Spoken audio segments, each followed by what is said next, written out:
This is Ice-T. Over the years, I've compiled thousands of inspiring and thought-provoking quotes, and now I'm passing that knowledge on to you in my new daily podcast, Ice-T's Daily Game. In less than 5 minutes, I'll break down why these words matter and reveal personal stories that show them in action in my life. Listen to Ice-T's Daily Game every weekday on the iHeartRadio app, Apple Podcasts, or wherever you get your podcasts that starts your morning with me. So how does a half-American, half-Nicaraguan party girl from New Orleans with absolutely no journalism experience break the biggest story of the 80s? That's what Journalista is all about.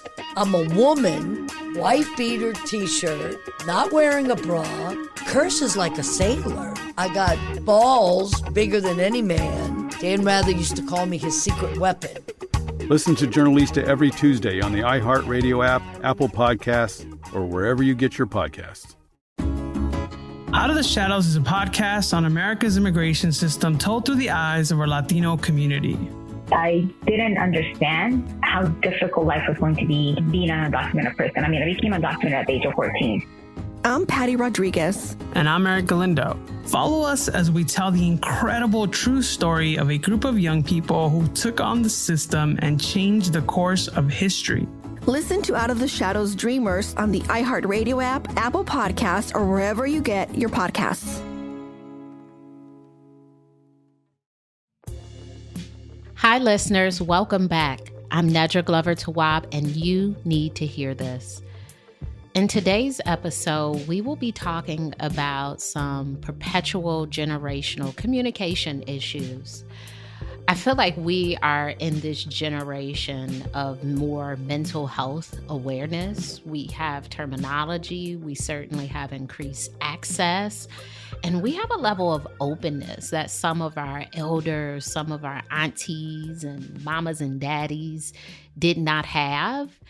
And with that information, we feel like in some cases that I can diagnose this person. I know what's going on with them. Oh my gosh, look at their history. This is why I'm being treated a certain way, which all of those things can be absolutely relevant. But what is most helpful for us as we are navigating difficult interactions with people, we want to have some compassion and consider ourselves in the impact that they're having on us.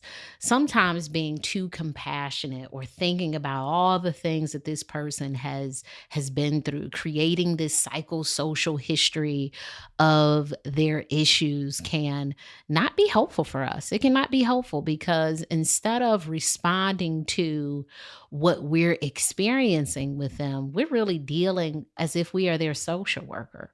We are going into the challenges as if we work for them, when in actuality, we're in relationship with them. So there are some standards of treatment. Now, when there is a generational difference, there are some older folks who may have some challenges and may feel like because of my age, I therefore know more. But, I'm a mom of an elementary school student. And, in elementary school, that's when you're learning all the facts. You're learning the states. You're learning, the rules, the laws, all these things. And I often tell my daughter, you tell me because you know more. I don't remember that stuff. I don't know all the facts. I don't know, all of the new dances, the slang, the all of these things. So there's a level of openness that I walk into, conversations with. Now, there are some things because of my experience or my age that I may have more information on, but it's not everything. And at any age, there can be a new way of doing things that could be really helpful for us to embrace. And if we allow age to be the only education that we have, I'm older, that's the education, that's all I need, we will be behind. We have to be willing to embrace new systems, new ideas. That is how we continue to evolve and grow as people.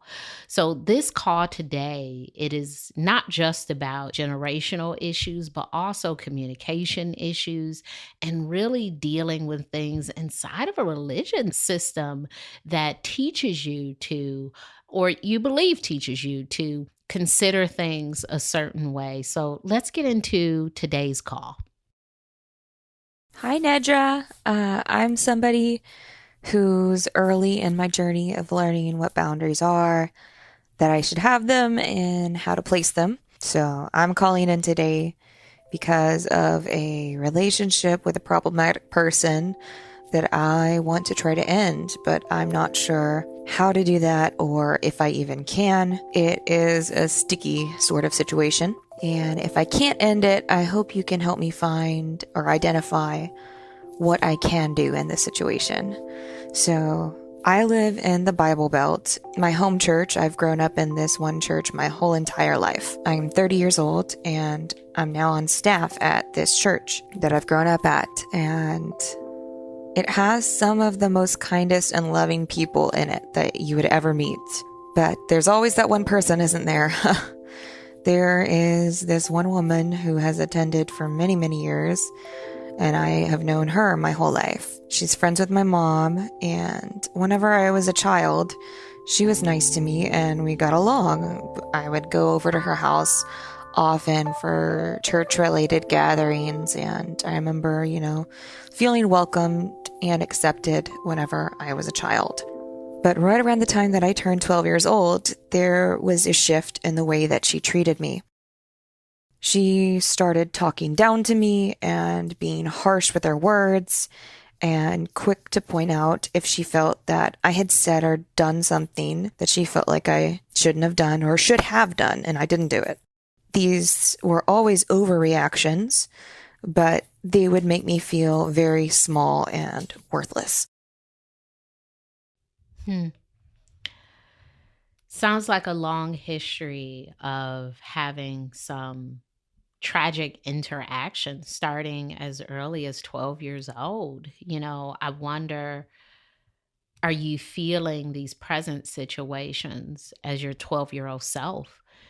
Sometimes when we get older, but we have these long-standing issues, that younger part of ourselves show up in these interactions with people, and it intensifies it because it's not just what's happening presently. It's also what happened when I was 12, what happened when I was 14, or that time when I was, maybe 18. So there is a history of belittling. There is a history of, being demeaned in some sort of way by an adult. And I'm sure in this Bible Belt culture, there was an emphasis on respecting elders.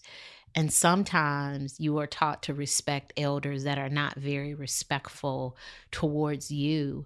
As a mother, one thing I've been really careful of is teaching my kids to, without limitation, respect and listen to all adults, because there can be something dangerous in just listening to any adult. I'm an adult, and there are some adults I wouldn't listen to. So I would not want to say to a child that because this person is a certain age, that they know more, they're entitled to, tell you what to do. There has to be some mutual respect in that, even for you to hear, certain bits of information. So how unfortunate that there was an abuse of power, and this woman was able to speak to you in these sort of ways as a family friend to make you feel this. Let's keep listening. It just felt like it was impossible over the years. Nothing really changed. It just seemed to get progressively more toxic, and it just felt like it was impossible to have a peaceful interaction with this woman because she would always find something that I was doing wrong. Growing up, I was a shy, self-conscious, introverted kid, and I think possibly that I have undiagnosed autism as well. So I would do things like miss a social cue or have difficulty regulating my emotions. And she would point it out in front of God and everybody. And the humiliation and shame that came along with that crushed me. Of just being publicly called out. I remember being probably 16 or 17 years old and trying to talk to my mom about how hurtful and wrong the way that this woman treated me was. And my mom would take her friend's side and would say that everything she did was well intended. And if she knew she had hurt me, then she would be really, really sad over it and hurt. But my mom never really did anything about this when I would try to talk to her about it. She never discussed the problem with her friend. She never defended me at all, which I realize now is messed up and probably caused me further trauma, but I digress. Sometimes we digress when we should stay exactly where we are. And as you stated, this is, where you don't want to focus on your mom. But I heard the mom stuff and I cannot digress. I cannot switch topics there. I hear that you felt unheard and your mother chose a side and she did not validate your feelings. I wonder if you could think about this and maybe consider what would have been more appropriate. Your child is coming to you and saying, I am uncomfortable with the way that this adult is treating me. And the adult in your life, the one that you trust, says to you, oh, they didn't mean it that way. Ouch. I mean, it hurt me to hear that. It hurts me whenever I hear someone, making an excuse for how someone treated. Oh, they didn't mean it that way. If they knew they hurt you, they wouldn't do it. I've had people who have hurt me say, I would never hurt you. Well, you just did. That's the thing. I don't think that hurting someone is always intentional. Sometimes it is unintentional. It's something that happens because we're not aware of how we're treating people. I wonder what would have happened if this family friend was more aware of how you are receiving the treatment. When people are being hurt, there's an overemphasis on protecting the person who's doing the hurting. We don't want to hurt their feelings. We don't want to say anything to them because they would be sad about this. Well, in fact, they may need to feel something too, so that they're correcting this behavior with you. It's not appropriate for you to be the only one that's uncomfortable, that's humiliated, that's, shamed for certain things. There is some value in this person knowing how they contributed to you feeling this way. Now, there are so many things now on the internet around, no one makes you feel anything. It's all you. Well, when someone is belittling you, humiliating you, no, they're not making you feel it necessarily, but they are certainly a huge contributing factor. And our self-talk is not always strong enough to outdo what someone is actually saying and doing to us. It sounds like you were bullied in some ways. And if we think about, you said there was potentially some autism there. As an adult, we can see when someone is uncomfortable with something. Now, whether or not we believe, oh, this uncomfortable situation is, a growth tool, or this uncomfortable situation is harmful, there is some show that this is uncomfortable. So the calling you out and saying things in this very public way, I'm sure didn't promote your desire to speak more. It didn't promote your ability to engage in a safe sort of way. We speak up when we feel emotionally safe doing so. And it doesn't feel like you felt safe or comfortable enough to do that. You tried with your mom, and unfortunately your mom, she said, well, you would hurt this woman. That's what you said so many times. This woman, you would hurt this woman's feelings if you were to tell her this, or if she knew that you felt humiliated.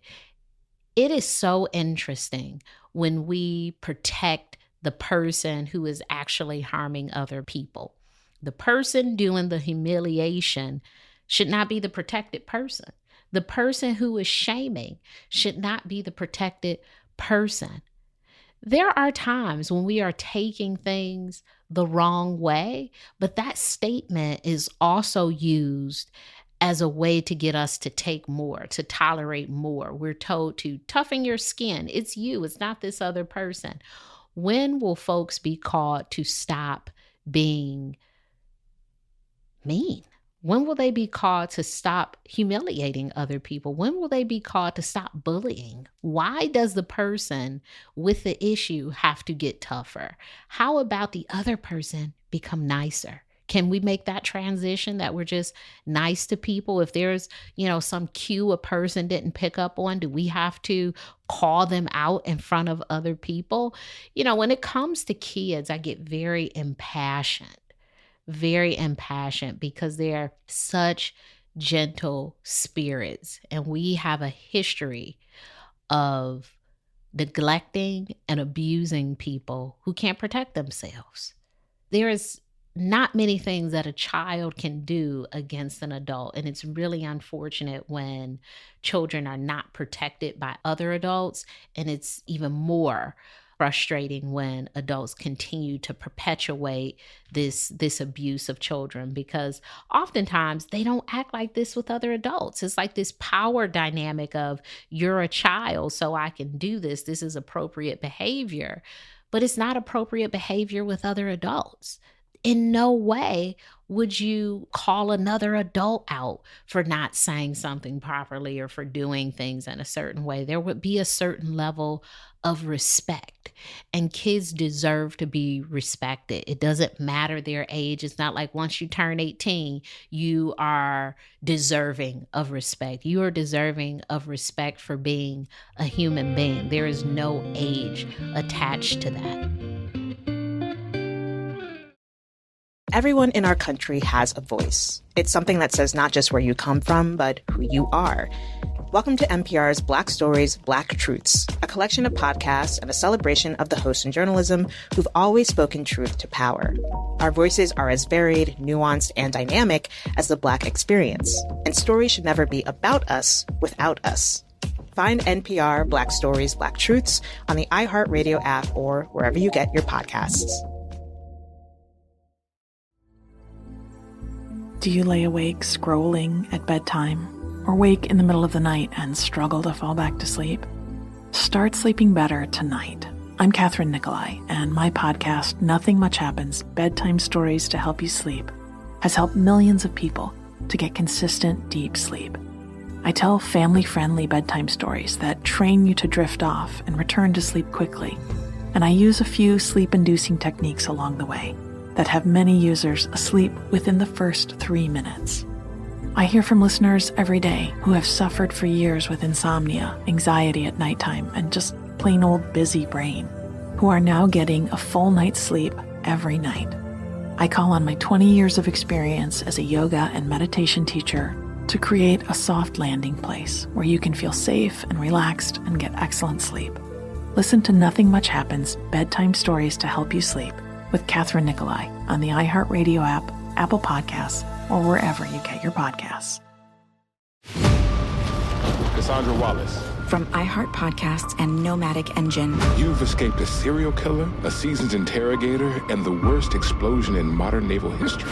The acclaimed dramatic thriller returns. What I need to know is who you're with. Aftershock, Season 2. He's like a ghost. Some people seem to be able to cheat death. We had an agreement to keep each other's secrets. Cassie, we have to leave. This is native land.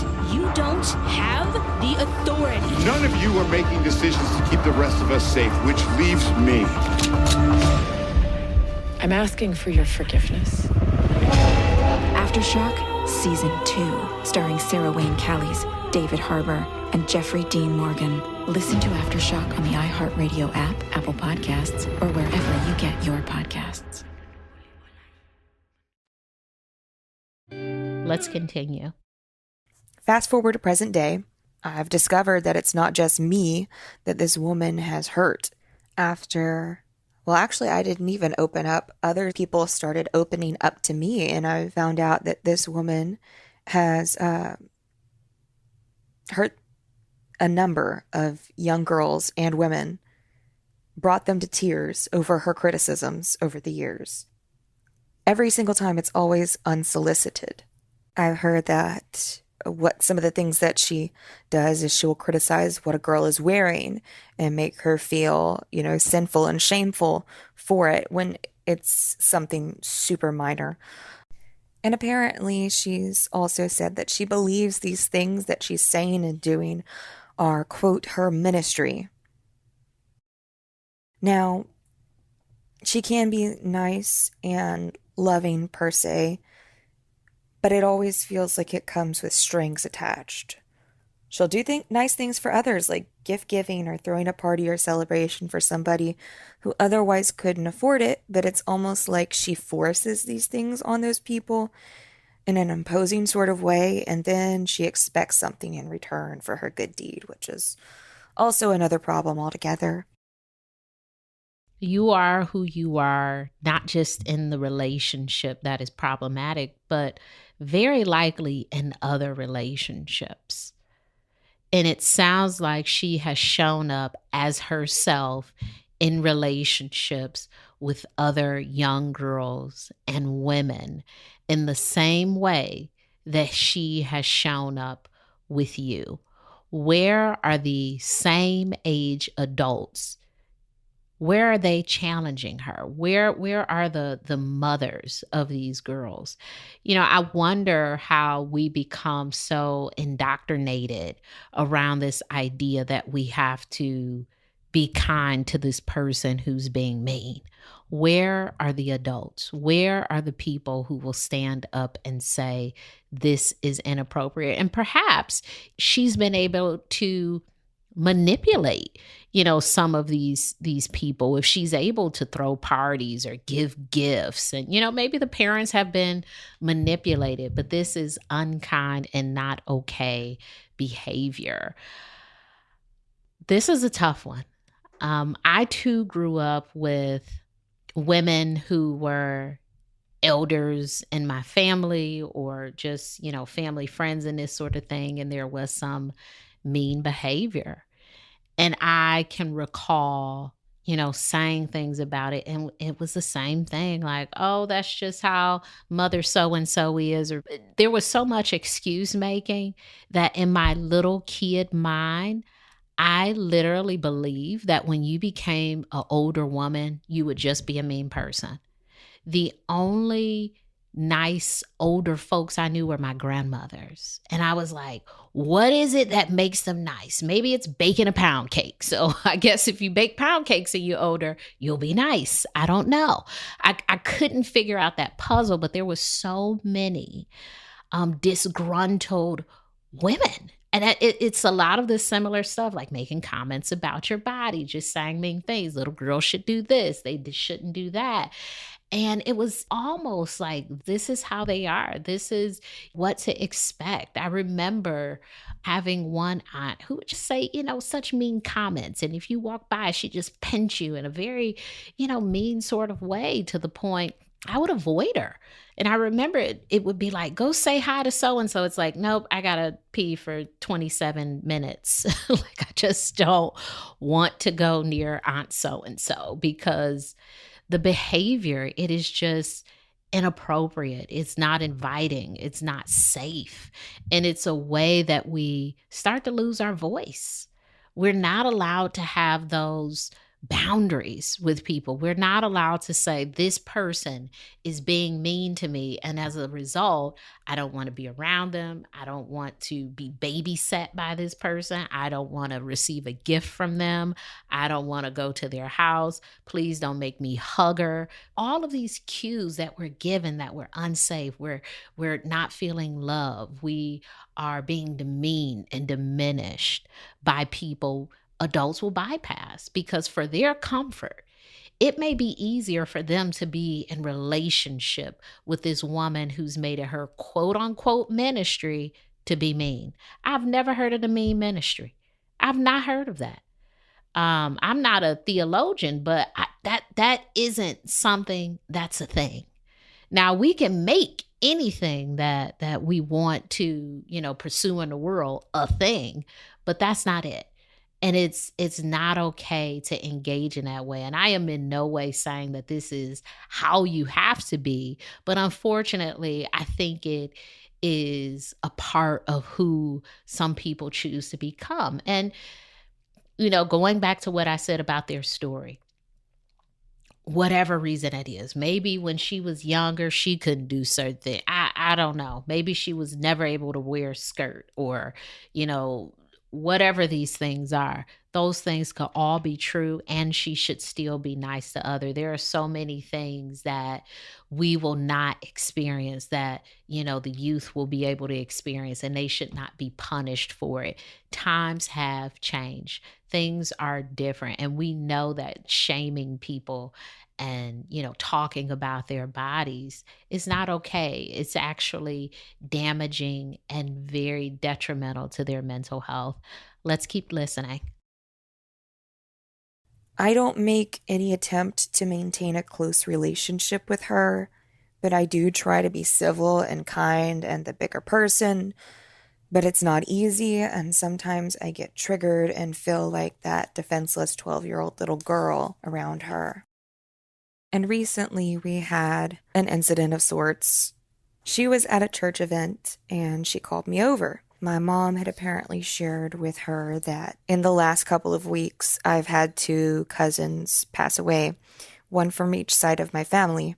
One cousin was a drug addict whom I've never met, and I wouldn't even be able to tell you what he looked like. If he were still alive and we passed each other on the street, I probably would have absolutely no idea that that was my cousin. My parents had me later in life, so most of my cousins are 10 and 15 years older than me, so I didn't really have a close relationship with the majority of my cousins. The other cousin that passed away committed suicide. Although I did meet him, I barely knew him. I'm estranged from that side of the family. We had a falling out of sorts. So this woman tells me that she wants to hug me and let me know that she's praying for me and my mom, and that she's sad that we're going through so much darkness right now. I'm lost. I have no clue what she's talking about. And then she mentions my cousins. And I am really bad at hiding my emotions, so I just kind of make a face like, okay. And now I am going through a lot of personal challenges and junk right now, but I'm definitely not in despair over my cousins, as terrible as that may sound. I have a big family, but very few family that I actually feel close and connected to. I have friends that are really more of family than my blood is. So I tell her, she gets kind of, I can tell she's getting riled up already. And so I just explain, hey, I wasn't close to them. And she overreacts as if I'm committing a sin by not being in the pits of despair over the situation. She starts saying, but they're your family, their blood, it matters, or it better matter. It doesn't matter to you? And I want to say all of this was a rant. So now she's really riled up. She's getting ready for a rant, basically. 2 phrases mentioned stick out for me. Bigger person. When I hear the phrase bigger person, I automatically think that someone is treating you unfavorably, and there is something in your brain saying, if I'm kind to this mean person, they will be nicer. I remember Michelle Obama saying, when they go low, we go high. And then I remember there is a politician in Michigan, Eric Mays, and he has a video where he is caught saying, when they go low, we go lower. Now, in the middle of that is just, maybe not responding in an overly nice or extra mean way, right? So maybe there's just having some sort of response and not necessarily like, I'm going to be very nice to this mean person, or I'm going to be super mean to this person who's being mean to me. Maybe there is some assertiveness around correcting a behavior, maybe having a comeback or walking away or not engaging them in a certain way that could be really effective. There's no prescriptive way to respond to someone not being kind, but to be super nice to a person who isn't being kind isn't typically the solution. Being the bigger person has not worked. You're talking about a situation that's been going on for years. You can't be a bigger person to someone who is consistently unhealthy towards other people. They have some behavioral challenges. They have some communication challenges. Being the bigger person is not going to resolve those deep-seated issues. It may help you survive the encounter with them. Like, they said this and I just let it slide. But the letting it slide is problematic. The allowing her to, maybe say things in a way that you find offensive and maybe not even letting her know in those moments is problematic. I think when you were 12 or 13, your mother was the advocate that, could have talked to this woman. But today, you are the advocate. You are the adult, and I understand that there is this age difference, but Sister Patterson, I don't know if that's her name, this woman is what you're calling her, but Sister Patterson needs to be told or something needs to be communicated from her. You are now an adult. You're not 12 years old. There are some things that you will have to do for yourself. Your mother did not do them. These are things that you will now have to handle because you will continue to be subjected to this woman until she, I don't know if she's going to have an awakening. You're in church. It doesn't seem like she's hearing the message in the way that it is meant to be heard. She is, saying, well, this is what I'm supposed to do with it. I'm supposed to go out and say these things to these girls that it sounds like is causing a lot of emotional damage. The second phrase that I heard, as terrible as that may sound, now I'm a therapist. People say stuff to me all the time. And, I hear this phrase a lot. When we want to be honest, before we're honest, people will say, this sounds bad or this sounds terrible. You know how it sounds to me? Honest. I did not know these people. I don't have a connection to what happened to them. Not an emotional connection. Now, as a human being, you may feel, oh my gosh, that's sad, right? But in terms of tears and grief, you don't have a connection to have any tears or grief. You don't know them. There is no guilt to be had there. And perhaps this is her rant. But they're family, they're your blood. It matters. It matters to her. It doesn't have to matter to you. What she's saying, coming from, a person who has demonstrated some of these things, that rant doesn't even matter. It's like, if you treat strangers like this, how are you treating your blood? It seems like, you love the family that you have. You are in relationship with the people that you know. So you care about your blood. You care about your friends. You care about people. So these things are not true about you. So I wonder, with these run-ins, how do you, as an adult, start to advocate for yourself? Is no longer your mom's job. She didn't do it. But you, as an adult, you can do it. And this situation is just so, it's so horrific to me because I've seen these sort of people in action. I've experienced these people.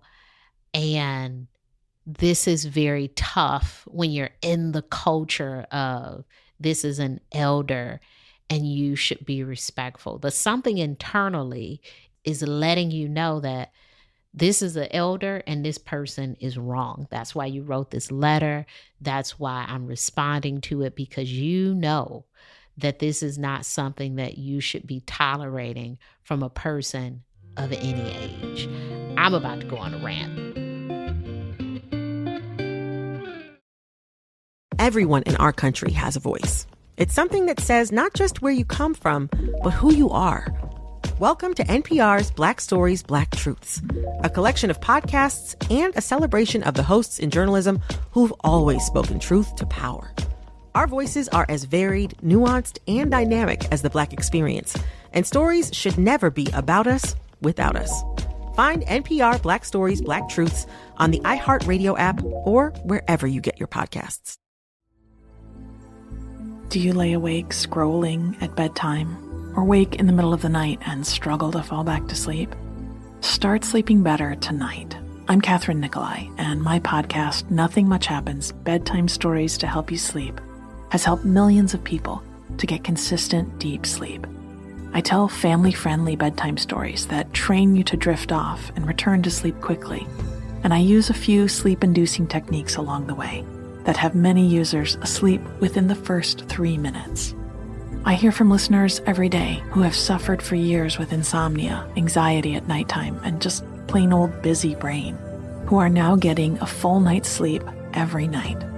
I call on my 20 years of experience as a yoga and meditation teacher to create a soft landing place where you can feel safe and relaxed and get excellent sleep.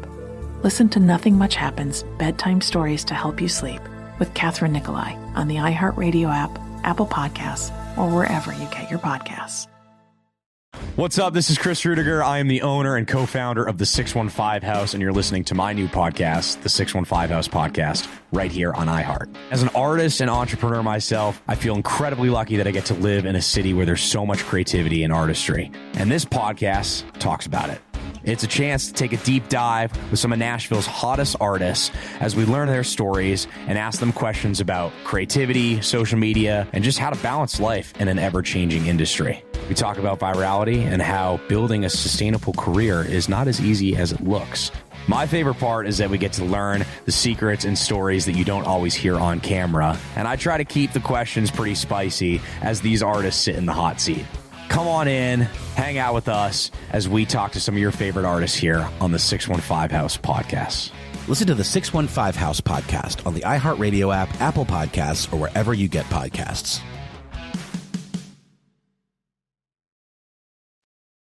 Let's keep listening. Although I feel like I could have responded better, I don't know exactly what that would have looked like, but I feel like I could have responded better. There was some kind of better way to respond to this, but I'm uncomfortable and I'm getting angry at this point. And my response was I just kind of laughed and said, "You don't get to tell people what matters to them." She's still like upset over this, getting progressively more riled up. And I explain, I never even met one of them. And she storms off and she says, "Well, it matters to me and they're not my family. How about that?" And so my blood is boiling. I'm so mad at her childishness. And for the next 15 or 20 minutes, I'm wrestling to try to calm down and relax and actually try to enjoy myself at this event that was supposed to be a fun little meal and game night. Over the years, I really have tried to be friendly to this woman. But I just feel like, she's in her 60s or 70s now. She hasn't changed. I feel like there is no way to get along with her because she's just so stuck in her ways. I want to cut ties with this woman. I want her to leave me alone. I'm tired of her treating me this way, but as someone who is a staff member at this church, and I'm also a licensed minister, I have no idea where to begin with that or if that's something I even can do in this context. Also, I want to emphasize here, we do not meet outside of church, and it's always her who chases me down to start something. So maybe I can't cut ties. I don't know. What can I do in this situation? And also, could I have handled that conversation better? What would have been a better approach? Thanks, Nedra. I'm happy you had a response. You don't get to tell people what matters to them. I'm happy you had a response because it seems like this was one of the first times that you said something back to her. Don't judge the way you responded. I laughed. I was uncomfortable. I didn't know what to say. You said something. That is a starting point. That is beautiful. It is different. It is new. You can build from there. You said something.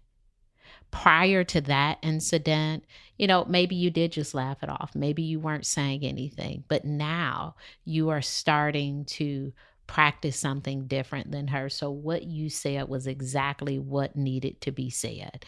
And if she wants to care about some people that she doesn't even know, but be mean to the people that she does know, what she is saying is really incongruent, right? Like, does she really, or is she saying something that is, basically lip service? This is what I should say to a person. She's in her 60s or 70s now, and she hasn't changed. Your approach has been trying to be friendly. I don't know if being friendly to someone who is being mean will balance out the situation. I don't know if being kind to the bully or having a pet that is, a wild animal. Like, I don't know if it's like, what, if I just love this thing enough, if I'm just kind enough, if I am friendly enough to this person, then they'll change. That's not how it works. And I hear that you're starting to accept that this is who she is. This is who she is. This is who she is. I mean, repeat that. Say it with me, because sometimes we're in such disbelief. I cannot believe she is like this, but it's like, this is who she is. Make it into a song. This is who she is. This is it. You've experienced it for more years than you need to. If in 10 years she becomes a different type of person, she has some sort of awakening, she is kind, then she will be that in 10 years. You may be around to see it. But today, that is not where the situation is. You are dealing with today. You are dealing with next Sunday. You are dealing with, Wednesday Bible study version of her. And it has not been good. And you have no reason to believe that next week it will be improved. Now you ask the tough question. You're in ministry at this church. This woman seeks you out. You're not seeking her out. What do you do when she comes to you and she wants to talk to you about something? Well, I think this is when you pull out your pen and paper and you think of, maybe some phrases you could say, hey, this isn't a good time for me to talk. Or, I'm on my way to buy some Captain Crunch from the grocery store. Oh, I got to leave. My tire's flat and I have to fill it up with my bike pump. I don't know. You don't use any of those, but you come up with, maybe some ideas, right? You come up with your own list. I don't want to give you any of things you could say. Also things you could do, when you're trying to be friendly, it's like you feel like, oh my gosh, she's talking to me. I have to sit here and listen to her. When you step away from being seen as this friendly, nice person, you might be able to kind of walk away and say, okay, have a good Sunday, and just get in your car. Not being as friendly can help you maybe walk in the other direction. Not being as friendly can help you think of, maybe some statements to make when she says something. The situation that happened with this problematic person, and she's saying, oh my gosh, I feel so sorry for your pain. Thank you. Walk away. Sometimes we don't realize how we're allowing an interaction that we don't want to have continue by asking questions or by leaning in to understand more. So for instance, she's, oh my gosh, I feel so sorry for the situation that happened in your family and you're going through so much. And you say, what are you talking about? If I don't want to talk to a person, I don't even know if I want to know what they're talking about, right? It's like, okay, thank you. Anything could be happening in my family. I'll just take it to be, okay, well, maybe she's talking about, my toddler being potty trained. I'm not sure, but I'm going to keep going because I really don't want to have this conversation with this person who may very likely take it to a space that I don't want to be in with them.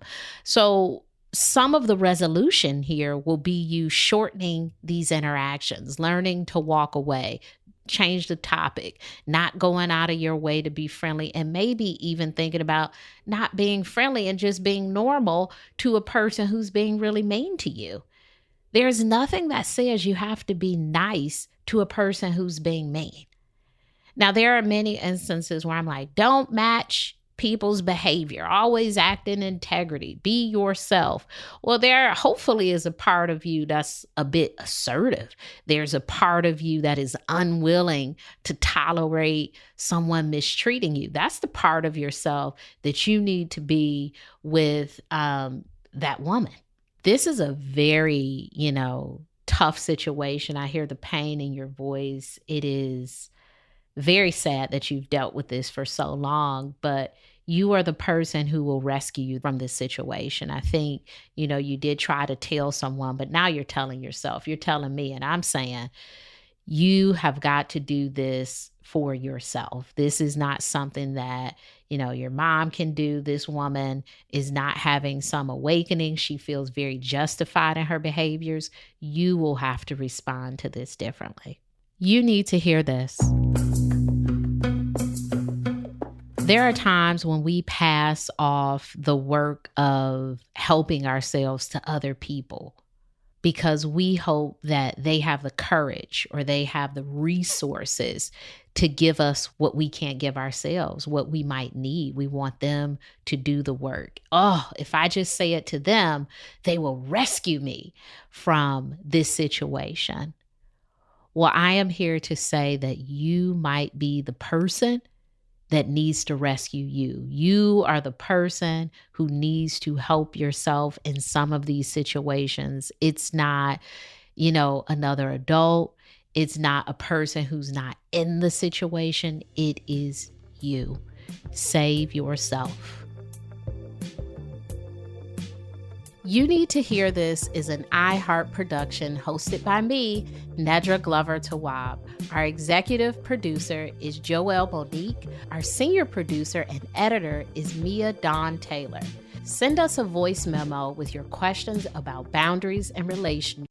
This is Ice-T. Over the years, I've compiled thousands of inspiring and thought-provoking quotes, and now I'm passing that knowledge on to you in my new daily podcast, Ice-T's Daily Game. In less than 5 minutes, I'll break down why these words matter and reveal personal stories that show them in action in my life. Listen to Ice-T's Daily Game every weekday on the iHeartRadio app, Apple Podcasts, or wherever you get your podcasts and start your morning with me. So how does a half-American, half-Nicaraguan party girl from New Orleans with absolutely no journalism experience break the biggest story of the 80s? That's what Journalista is all about. I'm a woman, wife-beater t-shirt, not wearing a bra, curses like a sailor. I got balls bigger than any man. Dan Rather used to call me his secret weapon. Listen to Journalista every Tuesday on the iHeartRadio app, Apple Podcasts, or wherever you get your podcasts. Out of the Shadows is a podcast on America's immigration system told through the eyes of our Latino community. I didn't understand how difficult life was going to be being an undocumented person. I became undocumented at the age of 14.